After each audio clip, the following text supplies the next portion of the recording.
Merhabalar sevgili arkadaşlar. Yepyeni bir Kaptan Baha videosuna ve harika bir konuğa hoş geldiniz. Bugün sizlerle çok özel bir insanla konuşuyoruz. Sayın Mustafa Kılıç, yıllarını Türk havacılığına vermiş bir insan. Bugün konuğumuz olacak. Onunla nelerden konuşmayacağız ki? Her şeyden evvel teşekkür ediyorum hocam geldiğiniz için, bana konuk olduğunuz için. Harika bir kitap yazdınız. Bir konuda da bu kitapla da biz bir kampanya düzenlemiştik sevgili Ataberk Gökmen'in anısına. Çok teşekkür ediyorum. Bana da bir kopya ayırmışsınız ve onu okumaya başladım. Ve gerçekten hani Türk havacılık tarihini öğrenmek isteyen insanlar açısından bir kaynaklarla dolu bir başka bir kaynak. Yani her yazdığınız şeye de bir referans vermişsiniz. Yani kitap yazılması gerektiği gibi bir kitap yazılmış, bir kitap ortaya çıkmış. Ona çok teşekkür ediyorum. Dediğim gibi sizinle olmak büyük bir zevk. Hoş geldiniz hocam. Hoş bulduk. Çok teşekkür ederim Baha Kaptanım. Öyle güzel övdün ki yani bir an tuhaflaştım yani. Ben hani küçücük bir katkım olabiliyorsa, bilgilerimi yeni genç nesil kardeşlerime aktarabiliyorsam, bir raflara arandığında, eli uzatıldığında, özellikle de sivil havacılık tarihiyle, Türk Hava Kurumu tarihiyle, Tayyare Cemiyeti ile ilgili bir bilgi arandığında bulunabiliyorsam, ben öldükten sonra bile bu beni mutlu edecek. İkinci bir teşekkür de sana, senin gibi çok güzel video hazırlayan, konunun uzmanı, dünyanın dört bir yerinden insanlara seslenebilen, ulaşabilen bir kaptana, kardeşime birlikte olabileceğim için çok mutluyum. Beni de tercih ettiğin için, söz hakkı vereceğin için çok teşekkür ediyorum Baha Kaptanım. Çok teşekkür ederim hocam gerçekten. Şimdi isterseniz girişi kitapla yapalım. Çünkü ben kitabı okumaya başladım. Şu an yanımda değil ama eve gittikten sonra okumaya devam edeceğim. Hakikaten benim çok ilgimi çeken bir takım olaylar da var. Ben daha ilk yıllarındayım Türk Hava Kurumu'nun kuruluşunun. Bize biraz Türk Hava Kurumu'nun kuruluş amacını anlatır mısınız? Çünkü birçok insan bunu bilmiyor gibi, bana öyle gibi geliyor. Doğru. 1910 yılında biliyorsunuz meşhur Picardy manevraları var Fransa'da. Ve evet. Atatürk çok genç bir subayken, yüzbaşıyken oraya gözlemci olarak katılıyor. Evet. Hatta biliyorsunuz bir şehir efsanesidir o da zaten. Hani Atatürk uçacakmış da durdurmuşlar falan. Evet. Öyle bir şey. Evet. Ama Atatürk'ün yani neresini övelim ki bilemiyorum.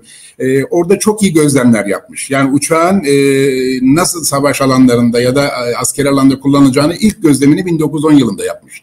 Sonrasında biliyorsun 11-12'de Trablusgarp'ta zaten dernek komutanı olarak gittiğinde İtalyanlar da ilk defa bir uçağı Türklere karşı savaş uçağı olarak saldırı amaçlı kullandılar. Orada da Atatürk'ün çok iyi gözlemleri var. Sonrasında dönüyoruz 1915'te Çanakkale Savaşları'nda Atatürk İngilizlerin gemiden denize indirip de havalandırdığı uçaklarını çok iyi gözlemledi. Hatta çok kısacık anlatayım. Evet. Atatürk'ün yaveri Cevat Abbas'la beraber bir tepeden hatta Çamlı Tekke diye bir tepe. Oradan savaşı gözlemleyecekler. Oraya doğru ilerliyorlar. Atatürk ilerliyor, Mustafa Kemal. Yaveri diyor ki paşam diyor uçaklar bomba atıyor. Bak Limon van Sanders diyor ormanlık alana girdi biz de saklansak mı falan. Evlat diyor biz 2 kişiyiz. Bir hedef teşkil etmeyiz diyor. Onun için gel diyor rahat ol. Hakikaten de bir uçak şimdi 2 tane askere mi yukarıdan gördüğü 2 askere bomba atar yoksa kalabalık bir gruba mı atar? Aynen. Ve hakikaten oradan keşif yapıyorlar. Böyle bir inanılmaz bir öngörü, deneyim ve birikim var. Sonrasında biliyorsunuz savaş sonrası Filistin'deki paşa bölükleri dağıtılıyor. Orada Almanlardan kalma bir sürü uçak var. Tam da Mustafa Kemal'in o komutasında o dönemde o uçakların Türkiye'ye nakledilmesi söz konusu. Arkasından da Kurtuluş Savaşı yani bir destanımız var biliyorsun. O destanda yeri geliyor bir uçakla bir günü kapattığımız hatta bir uçağın arızalanıp tamir edilip öğleden sonra tekrar uçulduğu günlere kadar geldi. Yani o kadar ihtiyacımız oldu ki hava desteğine ve tayyareye maalesef çok yokluklarla biz Kurtuluş Savaşı'nda ki çok da katkısı oldu biliyorsun yani Veci Hürküş olsun, Veci Göynümer olsun, Halim Canko olsun yani ismini sayamayacağımız bir sürü cansperane pilotumuz orada görev yaptı. Atatürk bunları da çok iyi gözlemledi. Ve Cumhuriyet kurulduktan sonra zaten bu eksikliği biliniyordu. 1923 yılında İzmir İktisat Kongresi'nde Türkiye'nin kalkınması ile ilgili bir sürü sunumlar oluyor, gösteriler oluyor, ne derler, belgeler paylaşılıyor ve orada onu da biliyoruz ki bir model uçakla, maket uçakla havacılıkla ilgili planların da yapıldığını biliyoruz. Sonrasında zaten Kurtuluş Savaşı'ndan çıkmış fakir, bitkin, yorgun, parasız bir ülke. Ama Atatürk'ün öngörüsüyle, bütün o silah arkadaşlarıyla beraber hem ekonomi alanında, hem iktisat alanında, işte hem sanayi alanında birçok yerde atılım yapıyorlar. Havacılık da bunlardan bir tanesi. Ama kasada para yok. Yani devletin parası yetmiyor. Atatürk yine müthiş bir öngörüyle sivil toplum örgütü halinde bunu getirelim. Yani bir sivil toplum kuruluşu olsun.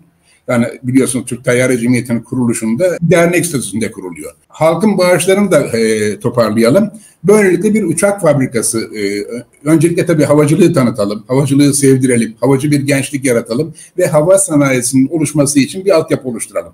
Mantık buradan çıkıyor ve sivil toplum örgütü Atatürk'ün öngörüsüyle kuruluyor. Hani o Çanakkale'de, Çamlıtekke'de yanında yaver vardı ya, Cevat Abbas Gürel. Ona da talimat veriyor. Git bu derneği kur, şöyle şöyle gibi. O da Tayyare Cemiyeti'ni 1925'te 16 Şubat'ta deklare ederek kuruluşunu gerçekleştiriyor. Akabinde biliyorsun Tomtaş hikayesi var. Onlara isterseniz birazdan böyle gireriz. Tabii girebiliriz. Peki Türk Hava Kurumu'nun yıllar içerisindeki statüsünde çok büyük bir değişiklik oluyor mu? Veya şöyle söyleyeyim, uzun senelerdir benim bildiğim her ilçede Türk Hava Kurumu'nun teşkilatları vardı, şubeleri vardı, gidilirdi. Oralarda kurslara katılırdı öğrenciler bilabedel. Evet, böyle bir hakikaten sivil toplum örgütü olarak çok da iyi bir organize bir örgüttü. Bu ne zaman değişmeye başladı? Kesinlikle. Aslında yani geniş açıdan baktığında Türk Hava Kurumu ya da eski adıyla Türk Tayyare Cemiyeti benim araştırmalarımdan edindiğim bilgilerle 3 kere kayyumla karşılaşmış. Hani ilk dönemde bunun adına kayyum denir mi denmez mi bilmiyorum ama 3 dönemde kayyumla karşılaşmış. Birincisini anlatayım size. 1925'te kurulduğu dönemde biliyorsunuz Tayyare Cemiyeti'nin başkanı Cevat Abbas Gürer. Ankara esnafından 8 kişi, gazeteci de var, şu da var, bu da var ve 26 tane de milletvekili var. Bu milletvekilleriyle böyle oluyor. Ama bunların içinde havacılık nosyonu olan yok. Sonrasından katılan bir Şükrü Koçak var. İleriki yıllarda Ulaştırma Bakanı da olacak olan Şükrü Koçak var. Ki o da 7. Tayyare bölüğünde de rahatsızlık yapmış. Yani bir birikim olan o var. Biliyorsunuz Veci Yurkuş'u anlatmaya gerek yok. O 1925'te uçuşunu ilk ve son uçuşunu yaptıktan sonra sivil de olsa askeriyeden ayrılıyor hava kuvvetlerinden ve zaten Cevat Abbas onu çok iyi tanıdığı için o hemen çağırıyor. 16 Şubat'tan hemen sonra Fen Şubesi'nde başına getiriyor. Yani birlikte bir ne derler moda deyimle beyin fırtınası yapıyorlar. Türk Tayyare Cemiyeti'ni nasıl kalkındırırız, neler yaparız bunlara şöyle söyleyeyim. İlk etapta bir madalya nizamnamesi yapıyorlar. Yani diyorlar işte 5 lira verene şu madalyayı verelim, bronz verelim, 10 lira verene gümüş verelim, 50 lira verene altın verelim, çok para verene de murassa yani değerli taşlarla süslenmiş madalyayı verelim. Akabinde il ve ilçeler bağış yaparlarsa o uçakları yani bir uçak alacak kadar o uçağın kuyruğuna onun adını yazalım ya da gövdesine böyle bir kampanya. Sonra hep klasik Türk Hava Kurumu'nun kendi internet sitesi bile paylaşıyor. 21 kalem. Ne 21 kalemi? Ben araştırmalarımda şu ana kadar 36 kalem Türk Tayyare Cemiyeti'ne yardım getirecek gelir buldum. Ve eminim ki belki önümüzdeki yıllarda ya da belki bir ay sonra 37. 38. 39.'yu da bulacağım yani. İnanılmaz bir destek var. Yani halk ileriki dönemlerde yüzüklerini bağışlıyor. Kolyesini bağışlıyor. Yani her ilçe yardımda yarışıyor ve kurulduğu ilk yıl daha 400 şubeye ulaşıyor. Şimdi o kritik noktaya geldim. Cevat Abbas, Veci Yurkuş, İskender, Halim Canko bunlar Avrupa'ya geziye gittiklerinde Türkiye'de cadı kazanı kaynıyor. Yani neden kaynıyor? Çünkü Cevat Abbas ve ekibi Alman ekolünü benimsiyor.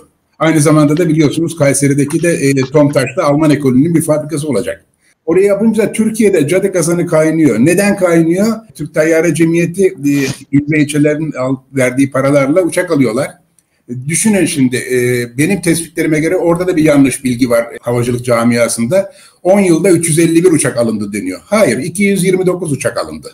Yani şöyle toparlarsak yılda 22 uçak gibi yapıyor ya da ayda 2 uçak gibi yapıyor. Düşünsenize ayda 2 tane F-16 alıyorsunuz o dönemde. Yani öyle düşünün yani. Düşünün böyle bir kapasite. Pastayı düşünebiliyor musun? Herkesin ağzının suyu akar. Dolayısıyla onlar Alman ekolünle anlaşma yapmaya çalışırken Avrupa'da Türkiye'de Fransızlar ve İtalyanlar cadı kazanını çoktan kaynatıyorlar.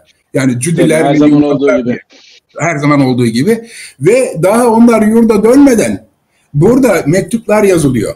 Ben kitabımda da bahsettim. Atatürk'e şifreli mektup yazıyorlar. Diyorlar ki işte Cevat Abbas ve ekibi aşırı borçlanmıştır, bize sormamıştır, şunu yapmıştır, bunu yapmıştır falan diye. Hatta İsmet İnönü de bir doğal hamisi olduğu için Tayyare Cemiyeti'nin toplantılarında başkanlık yapıyor. Ona yapılan müracaatlar sonrasında Atatürk'e şifreli bir mektup yazıyor İsmet İnönü. Onu kitabınızda okudum ve ben o bölüme geldiğim zaman hayret etmiştim gerçekten. Evet. Ve Atatürk de tabii yani Cevat Abbas'tan adı gibi emin, yani yaver canını emanet ettiği insan. Yani böyle bir şeyin olabileceğine tahayyül etmiyor ama olayları da çok yakından takip edemediği için İsmet İnönü'ye diyor ki tamam diyor, görevden alalım diyor. Fakat diyor onun da kendini savunmasına, konuşmasına izin verin diyor ve Cevat Abbas ilk kayyum dediğim olay o oluyor. Hemen bir ilk kongre yapılıyor, olağanüstü kongre. Cevat Abbas ayrılıyor, yerine Fuat Bulca geliyor. Atatürk'ün Selanik'ten çocukluk arkadaşı biliyorsunuz. Ama Fuat Bulca gelmeden önce son konuşmayı Cevat Abbas yapıyor ve inanılmaz 4,5 sayfalık bir konuşması var. Okursanız ağlarsınız, gülersiniz, kızarsınız. Yani her şey var onun içinde. Aslında çok ipuçları var. Duygular var. Bu. Sonraki yıllarda tabii o dönemde Türk Tayyare Cemiyeti'nin yapısında ve Kayseri Tomtaş'ın da yönetim kurulunda bakıyorsunuz aslında havacılıktan anlamayan insanlar var. Özünde çok iyi insanlar. Kurtuluş Savaşı'ndan çıkmışlar. Vatanseverlikleri asla sorgulanmaz. Sağlam insanlar. Bilgi tecrübeleri askerlik anlamında evet. Ama havacılık çok farklı bir şey. Ya da sivil sektörde koca bir fabrikayı yönetmek ya da uçak üretiminin içinde olmak çok farklı bir şey. Maalesef işte dediğim gibi cadı kazanları da kaynıyor. Ortalık kaynıyor ve Tomtaş başarısız bir girişim olarak sonradan Türk Hava Kurumu vasıtasıyla da İkmal Merkezi'ne dönüştürülüyor biliyorsunuz. İlk dönemlerde Türk Hava Kurumu'nun genel başkanları hep asker kökenli, sivil olmuş ya da milletvekili olmuş ya da devlet kadrolarında görev almış insanlardan oluşuyor ve gayet dürüst, sağlıklı çalışan insanlar. Ama ikinci dönemi şöyle vurgulayabiliriz. 60 ihtilalinden sonra Türk Hava Kurumu'nun yönetiminde de hep asker ve asker kökenli ve hava kuvvetleri kökenli genel başkanlarının geldiğini görüyoruz. Onların da yani dört elle sarıldığını düşünüyorum. Ama yavaş yavaş, çünkü Türk Hava Kurumu sivil bir toplum kuruluşu. Yani o zaman 460 tane şubesi var. Fitre, zekat, kurban derisi var. İşte kutlamalar var, hava gösterileri var. Yani organizasyonlar var. Sonra 1935'te kurulan Türk Kuşu var. Türk Kuşu'nun faaliyetleri başlıyor. İşte havadan zirai ilaçlama başlıyor. Sivrisinek mücadelesi başlıyor. 86 yılında daha sonra söyleyelim. Yangınla mücadele başlıyor falan. Fakat ilerleyen dönemlerde benim için çok önemli bir nokta 80 ihtilali. Yani Kenan Evren döneminin başladıktan sonra biliyorsunuz Türkiye'de farklı bir siyasi ve dini politikalar gelişmeye başladı. Ve 80 sonra da yavaş yavaş artık sivil toplum örgütlerinden, gazetecilerden, konuşmacılardan ya da ne bileyim yetişen akademisyenlerden bu sefer Türk Hava Kurumu'na karşı bir antipati oluşmaya başladı. Aslında bir anlamda şu anda yaşadığımız Atatürk düşmanlığı diyeyim, Atatürk'e saygısızlık diyeyim, o dönemlerden başladı yavaş yavaş, filizlendi. Peki neydi bunun, yani neden Türk Hava Kurumu böyle bir insanlar tarafından hedef alınsın ki? Yani insanları yetiştiren, gençlere ileride havacılık aşkını dediğim gibi hiç ücret almadan sadece bağışlar da ayakta durarak yapan bir kurumu niye hedef alsın bu insanlar? Ya aslında biliyorsunuz hep baştan beri söyledik. Sivil toplum örgütü bu. Yani devletin bir katkısı yok. Son günlerde gündeme geliyor. Onu da burada vurgulayalım. Kuruluşundaki tüzüğünde kurucuları değil bakın. Ama doğal hamisi olarak Cumhurbaşkanı. Ve Bakanlar Kurulu ve Türkiye'deki sivil toplum örgütlerinden sadece bildiğim kadarıyla Türk Tayyare Cemiyeti, yani Türk Hava Kurumu'nun tüzüğünde yapılacak her türlü değişiklik Bakanlar Kurulu'nun onayından geçmek zorunda. Başka bir sivil toplum örgütünde böyle bir yapılanma yok. Halihazırda Türk Hava Kurumu'nun doğal hamisi, koruyucusu ve başkanı olarak Cumhurbaşkanı'dır. Hala da öyledir. Kuvvet komutanları, mülki amirler, vali, garnizon komutanları da doğal üyesidir zaten. Ama tabii sivil toplum örgütleri olduğu gibi 2 yılda bir, daha önceleri 4 yılda birdi, 3 yılda birdi. Doğal olarak kongreler yapılıyor. İl ve ilçelerden gelen delegeler yeni yönetimleri oluşturuyordu. Şimdi 80 ihtilalinden sonra şöyle bir oluşum başladı. Aslında Türkiye'de Müslüman bir ülke, Türkiye biliyoruz. Ve kurban kesimi çok fazla. Ve kurban derilerinin ekonomiye kazandırılması, yok olmaması adına zaten Türkiye'nin 400-450 şubesi var. Her yerine yayılmış, bu organizasyonu yapabilecek O anlamdaki tek kuruluş kapanmasaydı belki Türk Ocakları bu işi yapardı. Bunu yapabilecek tek organizasyon Türk Hava Kurumu'ydu. Bu görevi de Türk Hava Kurumu'na verdiler. Yani yasal olarak verdiler. Hatta bir sürü vergi muafiyeti getirdiler. Yani kolaylıklar sağladılar. Bunun için de Türk Hava Kurumu, benim Türk Hava Kurumu kökenli hocalarım, öğrencilerimiz, yani o koku onları hiç rahatsız etmez. Bilirler ki o kurban derisinden gelen gelirlerle onlarca çocuk paraşüt atlayacaktır. Onlarca çocuk planör uçacaktır. Onlarca çocuk uçuş eğitimi, PPL'den başta bir sürü eğitim alacaktır. Balonculuk, yani aklına ne gelirse. Tabii. Dolayısıyla kurban derisi inanılmaz bir maddi gelir sağlıyordu Türk Hava Kurumu'na. Yani Türk Hava Kurumu'nun elde ettiği bu geliri bir şekilde kendi amaçlarına döndürmek amacıyla mı yaptılar bunu? Evet, yok, alınıyordu. İnanılmaz bir rant var yani. Evet. Bunu paylaşmak istedi. Sonraki dönemlerde bir de kanun çıktı ve bu Türk Hava Kurumu bu işin hammallığını da yaptı. Topladı, sakladı, değer kaybetmemesini sağladı. Sonra ihalelerle, tamamen şeffaf ihalelerle bunları bölgesel olarak sattı. Bu getirdiği, kazandığı parayı da sanmayın ki sırf Türk Hava Kurumu, Kızılay, Çocuk Esirgeme Kurumu, Diyanet Vakfı, Sosyal Yardımlaşma Vakfı'na belirli oranlarda %40, %10, %20, %25 gibi, şimdi oranları tam hatırlamıyorum. Bunları da bir de paylaştı.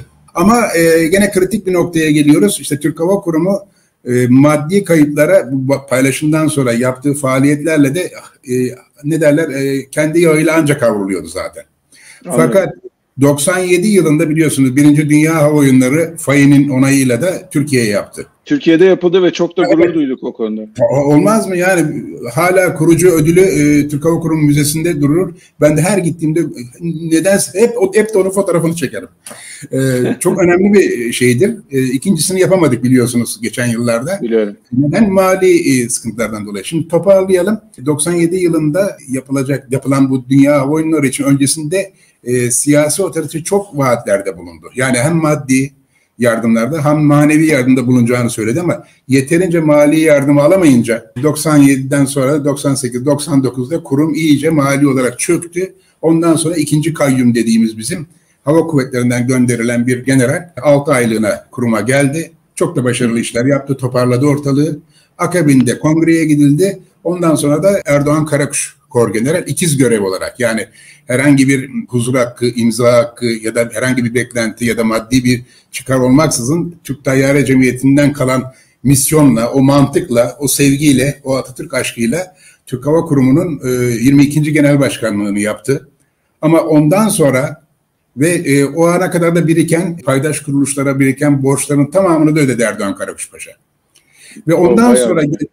Tabii. Ondan sonra hep hatta biz ilk kuruma geldiğimizde şey diyorlardı böyle kapı arkalarında falan. Ya işte burası Hava Kuvvetleri'nin arka bahçesi oldu. Ya işte burası Hava Kuvvetleri'nin rehabilitasyon merkezi. Ulan bir heyecanlanıyordum, bir kızıyordum. Ya nasıl böyle konuşuyorsun? Ben bilmiyor musunuz? Bak Yumukoğlu Paşa neler yaptı, Erdoğan Karakuş Paşa neler yapıyor. Ama sonraki dönemlerde çok sevmeme rağmen veyahut da saygı duymama rağmen maalesef kurumu ondan sonra gelen genel başkan seviyesindeki hava kuvvetleri emeklisi komutanlarımız, sonra genel sekreterlerimiz, Türk Kuşu'na komutanlık yapanlar ya da ne bileyim amirlik yapanlar maalesef süreci iyi yönetemediler. Sonrasında en sonunda işte benim malum kapının önüne konduğum 2012 yılına geldiğimizde inanılmaz şeyler olmaya başladı. Daha doğrusu 2009'da başlayıp 2012 yılına kadar İnanılmaz şeyler oldu kurumda. Ben bunların birçoğuna da tanık oldum. Bunlara da müdahil olduğum için de zaten kapının önüne konuldum. Bunu da her yerde gururla söyleyeyim. Ben onlardan değilim. Beni çünkü kapının önüne koydular. İyi ki koydular. Çünkü ben onlardan değilim. Sonraki süreçte onun acılarını çektim. Yani mahkemelerde süründük, gittik, geldik, bilmem ne yaptık ama hala alnımız açık. Aktıyorsunuz. Aynen. Sonuna kadar devam. Şimdi dediniz ki bazı olaylarda ben de müdahil olmaya çalıştım. İşte kötü giden bazı şeylerin kötü gitmemesini sağlamaya çalıştım. Bunlara biraz örnek verebilir misiniz? Neydi bu 2009 yılından itibaren yapılmaya başlanan Türk Hava Kurumu'nun bünyesine yakışmayacak şeyler? Şimdi ben çok kısa onu da vurgulayayım. 1977 yılında ben Eskişehirliyim. 1977 yılında Ankara'ya geldik abimle beraber. Eski otogarı bilirsiniz, Kore Parkı'nın hemen karşısındaydı, çaprazındaydı. Abimin randevusuna daha var. Kore Parkı'nın yeşillikleri arasında oturuyoruz. Şöyle bir baktım arka tarafa, bir tane paraşüt aşağı iniyor. Eskişehir'de de görmüştüm. Ne güzel, bu şehrin içinde paraşüt ne arıyor? Sonra baktım aynı paraşüt yukarı çıkıyor. Ya dedim, böyle bir şey nasıl olur yani? Abi gel şuraya bir gidelim ne olur dedim ben. Abim de sağ olsun vakit ver, kırmadı. O paraşüt kulesine gittik. Gittim oraya, baktım insanlar kuleden atlıyorlar falan. Yanaştım, dedim ki ben de atlayabilir miyim? Kaç para dedim. Güldüler bana. Ne parası dediler oğlum, burası Türk Hava Kurumu, senin yerin zaten. Çık atla. Ne kadar çıktım, güzel. 5 kere atladım. Ondan sonra indim. Tabii o heyecanımı demek hissediyor oradaki hocalar ya da atlatıcılar. İşte sohbet ettik, ya uçaktan da atlayabilirsin dediler. Nasıl dedim yani atlayabilirsin? Sen Eskişehirlisin dediler, oğlum İnönü'de eğitim merkezimiz var bizim. Hemen yazılı bir şey yap dediler. Sonra gittim Eskişehir'de havacılık kolunu kurdum lisede. 7 arkadaşımla beraber İnönü'ye gittim. Türk Hava Kurumu'ndaki mantığa bakar mısın? Ben Eskişehir'den İnönü'ye bir dolmuşla gidebilirsiniz. O parayı dahi bana verdiler. Dönüş paramı verdiler. Yedirdiler, anladım, içirdiler. Uçakla atlattılar. Üstüme kıyafet verdiler. Ve 5 kuruş para almadılar. Bunu harika. Kars'tan gelen bir kardeşimize de yaptılar. Mardin'den gelene de yaptılar. Edirne'den gelene de yaptılar. Ne işte kadar Türk Hava Kurumu kuruluş misyonu buydu aslında. Gençlere havacılığı sevdirmek, onları havacılıkla tanıştırmak, gönüllerine bir uçma sevdası düşürmek. Dert buydu. Ama son yıllarda, şimdi soruna geliyorum. Son yıllarda şey dediler, Türk Hava Kurumu'nun evet paraya ihtiyacı var, o zaman ticari faaliyetler yapalım. Sigorta şirketi kuralım, işte şunu yapalım, vakıf kuralım, şunu yapalım. Ve benim hiç onaylamadığım, hiç sevmediğim Türk Hava Kurumu Üniversitesi'ni kurdular. Üniversite kurulmasına karşı değilim ama Türk kuruluşuna kurulmasına karşıyım. Neden Türk kuruluşuna abiciğim? Yani orası 1935'te kurulmuş. O günden beri modelciliğin yeri, planörcülüğün başlangıç yeri, ofisleri, uçuş okulunun yeri, balonculuğun yeri. Yani orası bir mabet. İnönü'de keza öyle. İnönü'ye golf sahası yapmaya kalktılar bu ülkede. Onu ben yani ilk duyduğumda hiç inanamadım. Öyle bir pisti olan bir yere, bir havacılık merkezi olan bir yeri golf sahası haline getirmek hangi fotoğrafları falan şey var yani, inanamazsınız yani. İnanamadım yani. Evet. İnanamadım. Yani Türkiye'de yok olan havaalanlarından bahsediyoruz. İşte eski yanılmıyorsam Şanlıurfa Havaalanı mesela var. Acaba diyordum, ben düşünüyordum o zamanlar, biliyorsunuz Cockpit Aero'ya Tolga'nın bulunduğu siteye yazıyordum. Ya diyordum yani burayı bir havacılık merkezi yapabiliriz aslında. Genel havacılık merkezi. Böyle bir yerler kaybediliyor bir yandan. Bir yandan insanların uçuş zevkini, arzusunu tatmin etmek için böyle meydanlar var. Fakat siz onları da bir de gelip golf sahası yapıyorsunuz. Anlaşılmaz bir şey yani. Anlaşılmaz bir şey. İşte o dönemde bir de şey başladı, korkunç. Yani senin itiraz ettiğin noktalardan bir tanesi oydu. Mesela ben müzede başladım ve ilk kitabımı yazdım. TK-13 Uçan Kanat diye. Ondan sonra ilk sayfasında da o bütün geliri Türk Hava Kurumu'na bağışlanmıştır dedim. Çünkü ben oradan maaş alıyorum. Artık biliyorsunuz şu anda kalktı. Uçan Türk dergimiz vardı. Hemen beni ararlardı. Mustafa abi ne olur bir yazı yazar mısın? Hatta sayfa yetmez. Bir formamız eksik. Bir konu daha yazar mısın diye. Sonrasında bana para verirlerdi. Derlerdi ki telif hakkı. Ya saçmalamayın. Ben kurumda çalışıyorum. Ne telifi? Bana telif vermeyin. Ama dediler yönetmelik böyle, vermek zorundayız. Ben de onu alıyordum. Gidiyordum Türk Hava Kurumu Genel Merkez veznesine bağış olarak geri yatırıyordum o parayı. İnanmıyorum. Evet, ama mahkemede bunu ispat ettim. Belgelerle, yatırdığım şeylerle beraber. Ama ben mahkemeyi kaybettim yani. O yüzden ben kendime zaman zaman diyorum, sakıncalı havacıyım ben. Yani birazcık. Biraz öylesiniz galiba. Biraz öyle diyorum. Ben de sakıncalı havacı YouTuber'ı falan mı oluyorum bu durumda? Evet. Bunları dile getirdiğimiz için. Türk Hava Kurumu'nun bu hale gelişinde de 4 ana konuda biraz toparlıyorum gibi kafamda sanki. Şöyle, birincisi Türk Hava Kuvvetleri'nden gelen, hani benim o çok kızdığım, burası Türk Hava Kurumu'nun arka bahçesi mi? İşte paşaların rehabilitasyon merkezi, terfi edemeyen paşaların falan gibi laflara. Maalesef gelen başkanlar detaylı bilgileri yoktu daha öncesinde. Çünkü hepsi uçuculukla ilgili, işte savaş uçakları var, birlikler yönetmişler, yurt dışı eğitimleri var, kurmaylıkları var. Hepsi askeri anlamda donanımlı insanlar. Fakat Türk Hava Kurumu gibi sivil bir oluşumu yönetemediler. Yani iddialı bir kelime bu belki ama yönetemediler. Çünkü neden? Türk Hava Kurumu'na geldiğinde orada birkaç tane, ileride kitabını yazacağım bunu zaten, birkaç tane Türk Hava Kurumu'nun içinde barınan asalaklar var. Onlar hemen komutanlara yalakalık yaptılar. Mesela çok iyi biliyorum, Atilla Taçoy giderken, ağlarken kafasını kalorifere vuran adam 2 gün sonra Yumukoğlu Paşa geldiğinde onun çantasını taşıyın paşam diye peşinden koşan adam vardı. İnanmıyorum Bu adam basamak, bunu yazacağım hepsini ismen söylemiyorum şu anda. Basamak basamak müdürlüğe kadar gitti. Hatta hadi ipucu değil çıksın ortaya, genel sekreterliğe kadar yükseldi. Ama böylesi bir adam her gelen komutana yalakalık yaptı. Yani bunun gibi oluşumlar vardı. Bu bir. İkincisi, yani komutanlarımız o yönetimi, o organizasyona çok hakim olamadılar ve 2 yıllığına biliyorsunuz yönetmelik tüzük gereği geliyorlar, sonra gidiyorlar. Öyle. Evet. Osman Yıldırım'ın dönemi apayrı tutuyorum. Ondan öncekiler iyi niyetli olmalarına rağmen yönetemediler bence. Anladım. Osman Yıldırım dönemi bir faciaydı zaten. Bütün ısım, akraba, eş, dost, şoförlükten tut güvenlikçiye, müdürlükten tut saymanlığa kadar her yeri doldurdu. Anlamsız bir sürü ticari faaliyete atladı. Onların başına hep eş, dost, akraba ya da hava kuvvetlerinden tanıdığı albayları bilmem kimleri getirdi. Bu nedenle zaten biraz da başlayan sürece 3. kayyum geldi zaten, biliyorsun, şu anki kayyum. Evet. Ona da, kayyuma da keşke kayyum gelse diye düşünüyorum yani şu anda da. Evet. Yanılmıyorsam o dönemde başlatılan ticari faaliyetleri gerçekleştirebilmek için bir takım kredilendirmelere de başvurulmuş yanılmıyorsam ve kurum bayağı bir borçlu hale gelmiş. Aynen. Biraz da bu maliyetlerin altından kalkamamanın altında, yani Türk Hava Kurumu çok daha böyle çok fazla işler yapıyor, maliyetleri yüksek falan değil. Sadece borçlanmış bayağı büyük bir miktarda, evet, ve kim bilir bu borçların da şartları neydi, yüzde kaç faizle borçlanıldı, nasıl geri ödememeleri vardı, bunları da bilmiyoruz.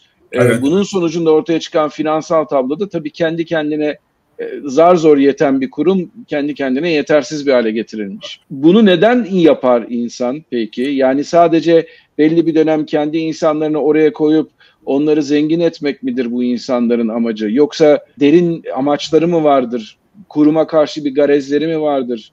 Veya ne bileyim, bu yapılacak ticari faaliyetlerden gelecek olan gelirlere mi arzu ederler de böyle şeylere, böyle bir sivil toplum örgütünü koyarlar? Sizin nedir bu konudaki görüşünüz? Ya ben şahsi fikrimi söyleyeyim, her yerde de söylerim bunu yani. Birincisi, bu ülkede bu devletin kurucu liderine ve onun silah arkadaşlarına ayyaş dendi, biliyorsunuz. Biliyorum. Ayyaş dendi. Bu kabul edilebilir bir şey değil yani. Ben bunu hazmedemem. Ben de kabul edemiyorum. Ben de hiç hazmetmiyorum. Bunu söyleyen zihniyet, az önce dedim ya, cinler tepeme çıktı. Akit TV'de Osmanlı Külliyesi diye bir programda Doktor Mehmet Hakan Sağlam diye bir beyefendi, size göndereceğim linkini sonradan da, herkes de bulabilir YouTube'da. Yani böyle bir yaklaşım, böyle bir kin, böyle bir nefret, böyle bir hakaret, yani böyle bir akademisyen nasıl doktor olmuşlar soru işareti benim kafamda. Ya böyle bir zihniyet sevmiyorlar zaten. 1, Atatürk'ü sevmiyorlar. 2, Atatürk'ün yaptıklarını sevmiyorlar. Atatürk, ya bilmiyorlar. Atatürk de bu ülkede Diyanet işlerini kuran adam o ya. Dini herkesin anlayabileceği hale getiren. Ya bunlar binlerce kez söylendi ya. Hani bir komedi programında ya, bardakla söylendi, kalemle söylendi, lastikle söylendi. Aynen. Binlerce, bunu anlamamak için aptal olmak lazım. Kin var. Yani Cumhuriyet'in kurulmasına, Cumhuriyet'in kurumuna, özelliğine, Cumhuriyet'e karşı insanlar bunlar. Ve dolayısıyla o dini akımla beraber, biliyorsun, ben okuduğum kadarıyla söyleyeyim, onlarca tarikat var. Hepsi bir şekilde kızıyorlar ve kaynak olarak da hem Atatürk'ün kurduğu bir kurum, kurban derisi, fitre, zekat nemalanıyorlar. Serbest bırakılınca ne oldu? Bütün tarikatlar, hepsi kurban dolu, kapı kapı kurban topladılar. Yabana atılacak rakamlar değil yani bunlar. Ama Türk Hava Kurumu ne yapıyordu? Paydaş kuruluşlara paylaşıyordu. Geri kalanına da havacılıkla işte. Ben yüzlerce genç arkadaştan o kadar çok mesaj alıyorum ki herkeste böyle bir havacılık aşkı var. Bunu da gerçekleştirmek için sadece şu an Türkiye'de tek kalmış yol bence hava yoluna girip pilot olmak. O yüzden bence bu kadar çok fazla insan pilot olmak istiyor. Ve ben her zaman için söylüyorum, eğer bu insanların bazılarının durumları yerinde, onlar mesela PPL alıp ben hafta sonu uçarım diyebiliyorlar. Ama Türkiye'de 80 milyondan belki 10 kişi çıkar bu böyle durumu yerinde olan insanlar. Ama mesela Türk Hava Kurumu şu an o 450 küsür tane şubesiyle şu an aktif olsaydı ve sizin gençliğinizdeki gibi insanlara havacılık aşkını aşılayabiliyor olsaydı, zaten insanlar şu an bilmem kaç bin avroluk kredilerin altına imza atıp havacı olmak istemezlerdi. Giderlerdi Türk Hava Kurumu'nun bir şubesinde, işte ne bileyim, paraşütle atlarlardı, planörle uçarlardı, ülkenin değişik yerlerinde planör sahaları olurdu.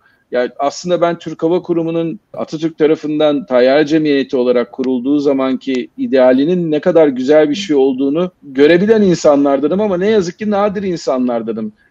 Bunu tekrardan toparlamak mümkün olmayacak mı diye de ben biraz da pesimist yaklaşıyorum. Çünkü yanılmıyorsam Türk Hava Kurumu'nun hala elinde hatırı sayılır miktarda varlık var.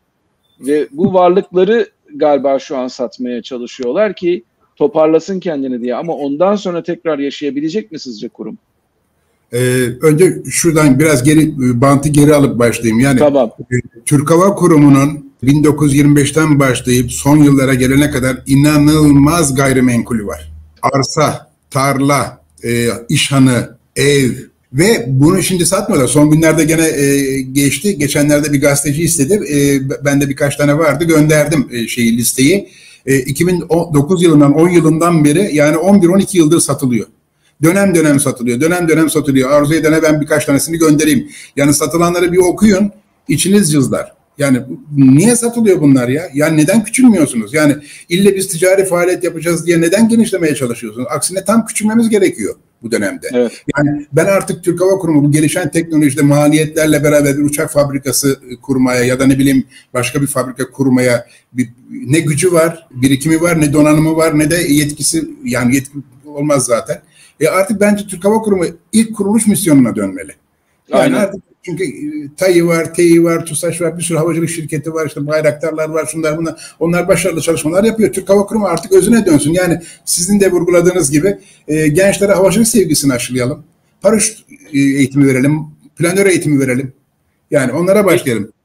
Peki buyurun. Zamanında kendi uçağımızı yaptık filan denmişti. Bir tane bir uçak çıkarıldı piyasaya. Bu Türk Hava Kurumu'nun ürettiği uçak değil miydi?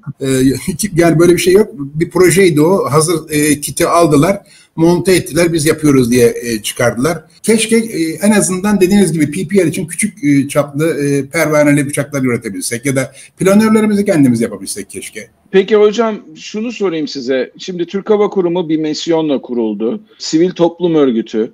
Bunun gibi başka bir sivil toplum örgütleri çıksa, onlar da Türk Hava Kurumu gibi bir misyon edinseler, onlar da bir şekilde gelir kaynağı elde etseler de ona benzer misyonlar yapsalar olabilir mi sizce Türkiye'de? Tabii ki olur. Ama bu sefer de Türkiye'nin genel yapısına da bakmak lazım bence. Yani şimdi bakıyorsunuz orman yanıyor, İBAN geliyor bana. Sel basıyor, bana İBAN geliyor. Ya herkes devlet yardım etmiyor ya, o çocuklar, SMA'lı çocuklar ya. Gözyaşlarıyla izliyorum ben ya. Yani toplasanız kaç kişidir yani? Baha Kaptanım kaç kişidir? 10, 15, 20. Bunlar için yardım toplanıyor. Ya devlet bunu yapmalı. Devlet ormanına sahip çıkmalı. Devlet sele sahip çıkmalı. Yani devlet, ama herkes bir yardım kampanyası. Bana da gönderin, ona da gönderin, Diyanet'e gönderin, buna gönderin. İBAN. Yani artık bence bu şey yok. Bak şimdi bunu konuşurken şey geldi aklıma. Çok girmek istemiyorum son dönemlere ama Türk Hava Kurumu 2 yıldır ya da 3 yıldır neyse orman yangını ihalesine giremedi. Evet. O en azından 2 tane 3 tane uçağını faal tutsaydı, ihaleye girmeseydi, orman yangını çıktığında, ki biliyorsunuz orman yangını çıktığı ilk 1 saat 2 saat içinde söndürüldü başarılı şekilde. Ya ben genel başkan olsaydım, Türk Hava Kurumu genel başkanı olsaydım, yangını duyduğum anda ihale gözetmeksizin o uçakları kaldırır, o yangına müdahale ederdim. O uçaklar daha yere inmeden, ben size söyleyeyim, yere inmeden 10 tane uçak alacak bağışı benim aziz Türk halkım o yardımı yapardı size. Yapardı. Kesinlikle yapardı. Şu anki fikrimi sorarsanız artık orman yangını da hava kuvvetlerine devredilmeli, uçaklar alınmalı, bakımları yapıldıktan sonra 215'ler hala uçar. Siz de biliyorsunuz bunu. Tabii ki. Yani değerli bir bakımını yaptığınız gibi. Tabii. 415'lerde alınır, edilir. Yani bir devletin önderliğinde bir filonun korulması lazım diye düşünüyorum ben. Sadece Kayseri'yi biliyorsunuz kaptanım. Kayseri bizim bütün transallarımızın, C-130'ların, 60'ların, bütün uçakların pervaneli turbopropların bakımının yapıldığı yer. Orada dursun uçaklarımız faal bir şekilde. Orada pilotumuz var, teknisyen astsubayımız var, sivil memurumuz, her şeyimiz var bizim. Yanına konuşlandıralım Dalaman'a, Antalya'ya, Muğla'ya, Bodrum'a, İzmir'e, nereyse. Ya ne olacak ya? Benim o içim yanıyor. Şeyi de bak söyleyeyim. Çok enteresan bir yere geldik. Eskiden 11-12 tane dromader vardı. Dromaderlar sivrisinek, ben ona sivrisinek derdim onlara ben. Sivrisinek gibi onlar yangın ilk başladığında en yakın yerden gelirlerdi. Onu kullanan benim Türk Hava Kurumu kökenli pilot kardeşlerim, arkadaşlarımdı. Gözleri kapalı yangının içine dalarlardı. Stol olacaklardı ki o olup da emergency inenler de vardı yani. Ama niye? Onun ülkesi, vatanı yanıyor. O öyle bir dump yapardı ki o suyu o yangının kalbine bırakırdı ve 2 saat içinde söndürürlerdi. O küçücük uçaklar 1-1,5 ton su alırdı onlar. Ama onlar ne yaptılar biliyor musun? Bak hadi söyleyeyim, herkes öğrensin. Üniversite kuruldu. Ya Allah'ım ya Rabbim ya. Üniversite birdenbire çıktı ortaya. Osman Yıldırım döneminde Abdullah Gül, Sayın Abdullah Gül Cumhurbaşkanıydı. Bir doçente icazet verdiler. Profesör yaptılar. İktisatçı biri getirip rektör yaptılar. Ondan sonra ne oldu biliyor musunuz? O drama adaların lojistik deposu vardı. Yani ikmal deposu vardı. Hepsi böyle pırıl pırıl tertemiz askeri düzende. Parça numaraları, stok numaraları, bilgisayarla bir şey oldu. Buraya dedi boşaltın dediler. Yarın burayı görmek istemiyorum dedi rektör. Nasıl yani? O lojistik depoyu boşalttılar, hangarın bilmem neresine yığdırdılar. Burası bana üniversitede lazım dendi. O yüzden o parçalar dağıldı ve ertesi yıl Sivil Havacılık Genel Müdürlüğü uçuş müsaadesi vermedi o drama adalara. Ve sonrasında da işte satıldı. Son durumunu bilmiyorum. Birçoğu satıldı, bir yerlere verildi ya da duruyor mu durmuyor mu bilmiyorum. THK kronolojisi, Türk Hava Kurumu kronolojisini ben ilk yaptığımda Türk Hava Kurumu'nda önerdim. Bana güldüler. Lojistik müdürü albay bana güldü. Ya bunlarla uğraşma Mustafa Bey dedi falan bana. Ben dedim ki ya bunu yapalım. 400 şubeye de gönderelim. İnsanlar, şubeler tarihini bilsin. Ve bilahare para söz konusu falan değil. Baha Kaptan'ın para söz konusu değil. Türk Hava Kurumu şubeleri kendini geliştirmiyorlar. Yani bazen bir büroyu kullanmak, bazen bedava telefon, bazen işte birazcık kongreye gelip bir otelde kalmak, birazcık bir hediye, çanta, saat almak onları mutlu etti. Ama birkaç şube var ki uyanık şube, onlar hep böyle birkaç kişi değiştirerek her zaman her daim yönetimde yer aldılar. Üçüncüyü de söyleyeyim sana, bazen kızıyor hocalarım bana ama Türk Hava Kurumu kökenli eski hocalarımız var. Yani hayatları burada geçmiş. Müdürlük yapmış, uçuş müdürlüğü, paraşüt öğretmenliği, yani her türlü şeyi. Ya zamanında 2012 yılında çok yalvardım onlara, nezaket çerçevesinde, saygı çerçevesinde. Ya toplaşalım, bir bağıralım, bir ses duyuralım, bir bayrak alalım elimize, Türk Hava Kurumu bayrağını. Ya kurum kötüye gidiyor, bir sahip çıkalım bunu diye. 2-3 tane hocam bir şeyler yazdı. Şimdi de mesela bir Change.org'da bir kampanya başlattı. Atilla Parlı hocam birkaç yazı yazdı, böyle eleştiri yaptı. Ama bir toplasan onlarca hoca var ya da geçmişi Türk Hava Kurumu'na dayanan büyüklerimiz var. Hocalar var, bilmemler var. Maalesef onlar da sessiz kaldılar bir dönem. Herkes hatta maalesef bana dokunmayan yılan bin yaşasın şeklinde bakıyor olaya. Gibi mi? Yani söylüyorum bunlara, şimdi bana kızacaklar ama maalesef hissettiklerim bu yani. Yani komutanlar sahip çıkmadı, şubeler sahip çıkmadı, eski hocalar sahip çıkmadı ve hadi gelelim gene bir çuvaldızda Sayın Cumhurbaşkanı da kuruluşundan beri buranın doğal hamisi. Yani şu anda bile hala Sayın Cumhurbaşkanı bile beğenmiyor Türk Hava Kurumu. O zaman müdahale et Sayın Cumhurbaşkanı. Yani senin kontrolünde orası, yönetmeliğinde, tüzüğünde senin adın geçiyor zaten, doğal hami olarak geçiyor. Umarım Sayın Cumhurbaşkanımız sadece kendi etrafındaki insanlar tarafından değil, bir de sizin gibi yıllarını kuruma vermiş insanlardan da gelen sesleri duyabilir. Siz de tabii Ankara'dasınız, gidebilirsiniz, konuşabilirsiniz, hiç sorun değil. Ama yani mutlaka en azından hamisi olduğu için bu konuda ilgileneceğini düşünüyorum. Ben en azından öyle umudum var. Çok teşekkür ediyorum bana ayırdığınız zaman için. Sağ olun, sağ olun. Tekrardan arkadaşlara söyleyelim. Sayın Mustafa Kılıç'ın kitaplarını almamazlık etmeyin. Mutlaka nereden bulursanız alın. Kendisiyle de irtibata geçip doğrudan kendisinden de alabilirsiniz. Bunu bir reklam olarak görmeyin. Bunu kütüphanenize katacağınız, eşi bulunmaz, değeri ölçülemez bir kitabı, bir referansı edinmek olarak görün. Eğer kalbinizde birazcık havacılık varsa mutlaka bu kitapları edinin. Çünkü hakikaten hem okuması zevkli hem de Türk havacılığı hakkında, Türkiye'deki havacılık tarihi hakkında edineceğiniz bilgiler sonsuz. Bunu da söylemeden geçemeyeceğim. Abi, çok teşekkür ederim Baha Kaptanım. Çok sağ olun. Hocam çok teşekkür ediyorum size. Zamanınızı ayırdınız. Çok güzel bir sohbet oldu. İnşallah yüz yüze görüşme fırsatımız da olur ileride. İnşallah. Kendinize çok iyi bakın. Sağ olun. Tekrardan çok teşekkür ederim. Şahsınızda tüm gerçek havacıları saygı ve sevgiyle selamlıyorum. Çok teşekkür ederim. Sağ olun. İyi günler. Hoşça kalın. Hoşça kalın. Çok teşekkür ederim.